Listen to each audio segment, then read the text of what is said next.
রাষ্ট্র পরিচালনায় শরিয়া আইনের প্রাধান্য দিয়ে ৪২ দফা ইশতেহার ঘোষণা করেছে ইসলামী আন্দোলন বাংলাদেশ। সব খাতে নারীদের অগ্রাধিকার, ধর্মীয় স্বাধীনতা, নিরাপত্তা ও সব মতের সহাবস্থান নিশ্চিতের অঙ্গীকারও দেওয়া হয় ইশতেহারে। এছাড়া জামাত নেতৃত্বাধীন জোট থেকে বেরিয়ে আসার কারণও তুলে ধরেন দলটির আমির। আদিত্য মামুনের রিপোর্ট। ইসলামী আন্দোলন বাংলাদেশের নির্বাচনী ইশতেহার ঘোষণা নিয়ে দলীয় কার্যালয়ে সংবাদ সম্মেলন। নির্বাচনে জয়ী হলে রাষ্ট্র পরিচালনায় রাষ্ট্রের নীতি কি হবে সেই সবকে প্রাধান্য দিয়ে ঘোষণা করা হয় ৪২ দফা ইশতেহার। ইশতেহারের মাধ্যমে জাতির সামনে দলের নীতি ভাবনা ও দেশ গঠনের রূপরেখা উপস্থাপন। দলের আমির জানান, নির্বাচিত হলে শরিয়া আইনকে প্রাধান্য দিয়েই রাষ্ট্র পরিচালনা করা হবে।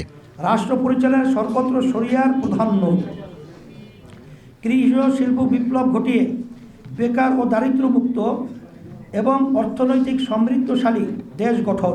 নারীদের অগ্রাধিকার, দারিদ্র্য দূরীকরণ, দুর্নীতি দমন সহ ১৫ বছরের মধ্যে উন্নত দেশে রূপান্তরের ঘোষণাও দেন তিনি। শুধু দুর্নীতি সন্ত্রাস দমন নয়, নির্মূলকরণ কর্মসূচিও গ্রহণ করা হবে। সড়ককে নিরাপদ করার জন্য প্রয়োজনীয় সকল ব্যবস্থা গ্রহণ করা, বাংলাদেশকে ১৫ বছরের মধ্যে উন্নত ও কল্যাণ রাষ্ট্রে পরিণত করা।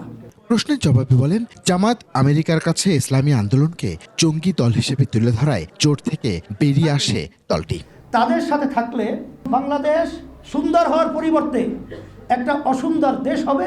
আমেরিকার সাথে তারা গোপনে বৈঠক করে, সেখানে আমাদেরকে উগ্রবাদী হিসাবে সেখানে তারা উপস্থাপন করেছে। রাষ্ট্র গঠনে ও দেশ পরিচালনায় দলটির ঘোষিত ইশতেহারকে যুগোপযোগী হিসাবে দাবি করেন রেজাউল করিম। ইসলামী আন্দোলন এই ব্যাপারে তার প্রতিজ্ঞা পুনর্ব্যক্ত করছে যে মহান মুক্তিযুদ্ধ। আদিত্য মামুন, ২১ টেলিভিশন, ঢাকা।